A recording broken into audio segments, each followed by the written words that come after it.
कानी बहू। किशोरी लाल जी के बेटे राघव की शादी की बात जगह जगह चल रही थी, लेकिन किशोरी लाल जी को कोई लड़की पसंद ही नहीं आती थी। और उसकी एक ही वजह थी, किशोरी लाल जी का लालची होना।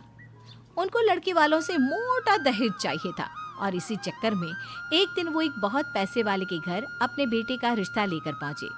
उस आदमी का नाम था ओम प्रकाश।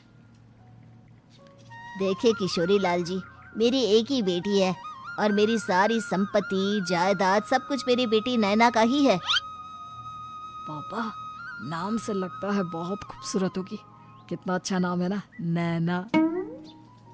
ओ, वैसे बात तो सही है आपकी। अब इतना पैसा है, जमीन जायदाद है, इकलौती बेटी, आप भी क्या करेंगे? सब कुछ उसे ही देंगे ना। बिल्कुल ठीक पहचाना आपने। बस बेटी की शादी और सारी जायदाद उसके नाम। पापा, बिना देखे हाँ कर दीजिए ना। इतना अच्छा रिश्ता फिर कहाँ मिलेगा? माला माल हो जाएंगे हम। मैं अपनी बेटी को बुलाता हूँ। अरे नहीं नहीं नहीं नहीं, आपकी बेटी का नाम नैना है, सुनकर ही लगता है बहुत सुंदर होगी। रहने दीजिए अंकल, मैं तो आपकी बेटी के नाम से ही इतना खुश हो गया हूँ कि उसे बिना देखे शादी करने को तैयार हूँ। अब तो मैं उसका चेहरा सीधे शादी के बाद ही देखूंगा। और इस तरह राघव नैना का चेहरा नहीं देखता और उससे शादी कर लेता है।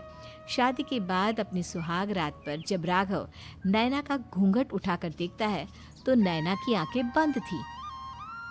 कितनी खूबसूरत हो तुम नैना, जरा अपनी आंखें खोलकर मेरी तरफ देखो तो सही। नहीं, मुझे शर्म आती है। अरे, मैंने तुम्हें शादी से पहले भी नहीं देखा, और अब अगर तुम आंखें खोलकर मुझे देखोगी भी नहीं तो मुझे अच्छा कैसे लगेगा?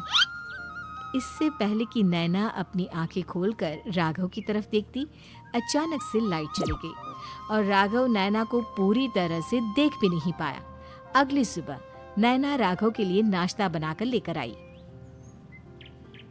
अरे ये क्या, आधा पराठा सीका हुआ है और आधा बिल्कुल कच्चा। ये तुमने क्या किया नैना?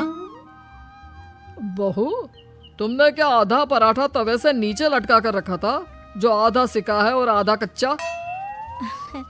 मुझे जितना दिखेगा उतना ही तो सीखूंगी ना पापा जी। जहाँ जहाँ मुझे नजर आ रहा था वहाँ मैंने सीख लिया, जहाँ जहाँ नहीं दिखा वहाँ कच्चा रह गया होगा। इसका क्या मतलब है? ये कैसा मजाक कर रही है तुम? अरे बहू, तुमने इतना लंबा घूंघट क्यों लगाया हुआ है? देखो, हमारे घर में बहुओं को बेटी की तरह रखा जाता है, और फिर तुम तो इतना सारा माल लेकर आई हो। देखो, ये घूंघट डालकर रखने की कोई जरूरत नहीं है। हाँ नैना, पापा जी ठीक कह रहे हैं, तुम तो आराम से रहो, अपना ही घर समझो। नैना अचानक से अपना घूंघट उठा लेती है। अरे ये क्या पापा, नैना की तो एक आंख फूटी हुई है। नाम से नैना, लेकिन ये तो कानी बहू निकली। मेरे साथ धोखा हुआ है, धोखा। बिना दिखाए अपनी कानी लड़की मेरे संग ब्याह दी। मुझे कानी बीवी नहीं चाहिए। मुझे अभी ओम प्रकाश जी से बात करनी पड़ेगी। आखिर उन्होंने मेरे साथ ऐसा किया क्यों? अरे, आप लोगों ने ही तो पापा से कहा था कि आप लोग शादी से पहले मुझे देखना नहीं चाहते। अब मेरे पापा पर क्यों इल्जाम लगा रहे हैं? अरे लेकिन उन्हें बताना तो चाहिए था ना कि तुम कानी हो, एक आंख से तुम्हें दिखाई नहीं देता।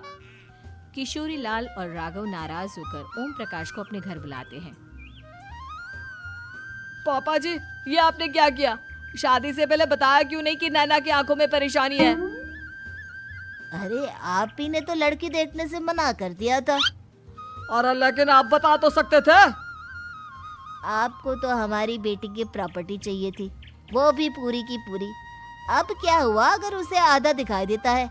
प्रॉपर्टी तो आपको पूरी मिल गई ना। अरे ये क्या बात हुई?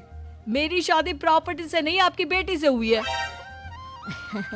अब ये तो पहले सोचना चाहिए था, तब तो मेरी प्रॉपर्टी देखकर तुम्हारी जुबान लप लपा रही थी। लेकिन मैं कानी लड़की को अपनी बीवी बनाकर नहीं रख सकता। पापा, कुछ करिए ना आप। हाँ, करता हूँ। देखिए ओम प्रकाश जी, आप हमारे साथ ऐसा नहीं कर सकते। और तुम देखो, अगर तुमने मेरी बेटी से शादी तोड़ी ना, तो जो भी प्रॉपर्टी मैंने तुम्हें दी है वो तो पूरी की पूरी वापस ले ही लूंगा, और आधी प्रॉपर्टी तुम्हारी भी लूंगा। अरे मेरी आधी प्रॉपर्टी भला क्यों लेंगे आप? इसलिए क्योंकि मेरी बेटी को आधा नजर आता है और उसकी नजर अभी तक तुम्हारी आधी जायदाद पर ही पड़ी है। अब तुम उसे घर से निकालोगे तो कुछ तो लेकर जाएगी ना। और अगर हम आपकी बेटी को अपने घर की बहू बनाकर रखे तो? तो तुम्हारी पूरी प्रॉपर्टी तुम्हारी ही रहेगी, और जो मैंने तुम्हें दिया है ना, उसमें से बस मैं आधा लेकर जाऊंगा। अरे लेकिन अब आप अपनी दी हुई प्रॉपर्टी में से आधी वापस क्यों लेकर जाएंगे? अगर मैं आपकी बेटी को अपनी पत्नी बनाकर रखने को तैयार हूँ तो?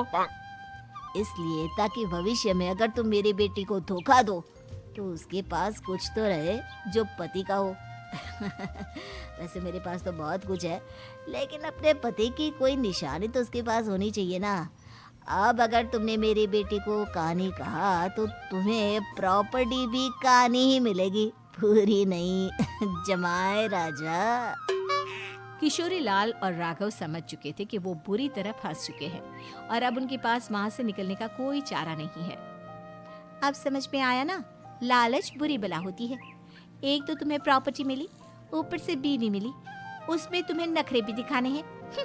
आए बड़े, चुपचाप बैठो दोनों।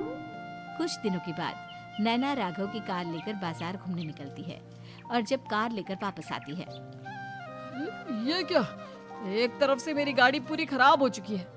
लगता है तुमने मेरी गाड़ी को किसी दूसरी गाड़ी के साथ एक्सीडेंट किया है। अरे अरे कितना बड़ा नुकसान कर दिया तुमने बहू। वो क्या है ना पापा जी, मुझे एक आंख से दिखाई नहीं दे रहा था, सामने से गाड़ी आ रही थी। मुझे तो सिर्फ आधा ही दिखाई दिया और वो गाड़ी मेरी कार से रगड़ते हुए निकल गई। अब मैं क्या करूं बताओ? आप इसे ठीक कराने के पैसे कौन देगा? तुम्हारे पापा? तुमने मुझसे इस तरह से बात की? अभी रुको। नैना राघव की शिकायत ओम प्रकाश को कर देती है। देखो राघव, अब जो मेरी आधी प्रॉपर्टी तुम्हारे पास थी ना, उसमें से आधी और मैं लेकर जाऊंगा, क्योंकि तुमने मेरी बेटी को डांटा। अरे नहीं नहीं पापा जी, गलती हो गई, माफ कर दो। गलती की तो कोई गुंजाइश ही नहीं। अगली बार मेरी बेटी को डांटा तो बची हुई आधी में से आधी और ले जाऊंगा। लालच के चक्कर में हम दोनों ने बहुत बड़ी गलती कर दी बेटा। एक तो तुम्हें कानी बहू मिली और ऊपर से जो माल मिला वो भी काना। इस तरह राघव की हर एक गलती पर ओम प्रकाश उसकी प्रॉपर्टी का आधा आधा हिस्सा लेकर अपना सारा माल वापस ले गया और राघव को कानी बीवी से काम चलाना पड़ा। भाई लालच वाकई में बुरी बला है।